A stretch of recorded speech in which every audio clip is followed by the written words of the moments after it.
ఎదుగుతున్న స్టేజ్లో మన చుట్టూ కొంతమంది మనుషులు ఉంటారు. వాళ్ళు అన్నదమ్ముల రూపంలో, ఫ్రెండ్స్ రూపంలో, తల్లిదండ్రుల రూపంలో, బంధువుల రూపంలో ఉంటారు. వాళ్ళు ఎవరు మంచివాళ్ళు, ఎవరు చెడ్డవాళ్ళు అనేది మనం ముందుగానే గ్రహించగలగాలి. మనం ఏదైనా చేస్తున్నప్పుడు నువ్వు ఇది చేస్తున్నది రాంగు అని చెప్పిన వాడు నిజమైన వెల్ విషర్. దాన్ని మనం గమనించాలి. కానీ మనకు అప్పటి ఉండే మైండ్ సెట్లో వాడు చెప్పేవాడు మనకు శత్రువులా కనిపిస్తాడు.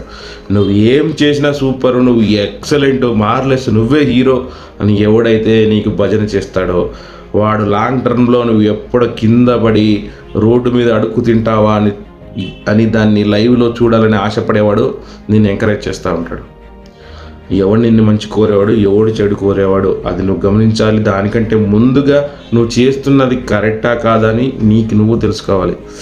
తర్వాత వాళ్ళందరూ చూసి ఎగతాళి చేస్తూ ఉంటే అప్పుడు నువ్వు ఎంత బాధపడినా ప్రయోజనం ఉండదు.